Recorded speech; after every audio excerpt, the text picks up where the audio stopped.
ایک بھائی نے سوال کیا ہے، ایک مرد ہے، اس کی 2 شادیاں ہوئی ہیں، اس کا FRC family registration certificate NADRA office سے بنوانا ہے، تو وہ کس طرح کا بنے گا؟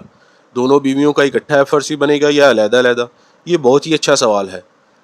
دیکھیں نا، یہ وراثت انتقال والی تفصیلی ویڈیو ہے، اس میں یہ بھائی نے سوال پوچھا ہے۔ آپ بھی اسی طرح سوال پوچھا کریں تاکہ اچھے اچھے ٹاپکس مجھے ملیں اور میں آپ کے لیے ویڈیوز بناتا رہوں۔ اچھا جی، اب آتے ہیں جواب کی طرف۔ تھوڑے ہی دن ہوئے ہیں، میرے پاس ایک وراثت کی فائل آئی ہے جس میں متوفی کی 2 شادیاں ہوئی ہیں اور دونوں بیویوں میں سے بچے بھی ہیں۔ ایک بیوی سے 3 بیٹیاں اور دوسری بیوی میں سے 3 بیٹیاں اور 2 بیٹے۔ اچھا جی، جب میں نے شجرہ بنانے کے لیے فائل چیک کی تو اس میں 2 FRC لگے ہوئے تھے۔ میری عادت ہے، میں شجرہ بناتا ہی FRC دیکھ کر ہوں۔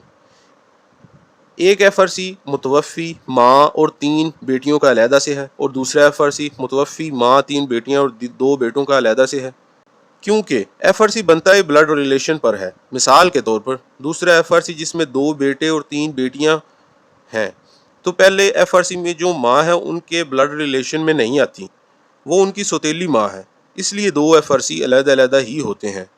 نادرا والے تو اکٹھی نہیں بنا کے دیتے، اگر کوئی جگاڑ لگا کے باہر سے بنوا بھی لیتا ہے تو پٹواری تحصیلدار کس طرح آئیڈینٹیفائی کرے گا کہ سوتیلی ماں کون سی ہے اور اصلی ماں کون سی ہے؟ تو اس طرح آپ کی وراثت کی فائل ریجیکٹ ہو جائے گی۔ امید کرتا ہوں بھائی کے سوال کا جواب اچھے سے دیا ہوگا۔ میرے واٹس ایپ چینل کو فالو کر لیں، میری ویڈیوز کو دیکھتے رہیں، سوال پوچھتے رہیں۔ ملتے ہیں نیکسٹ ویڈیو میں۔ اللہ حافظ۔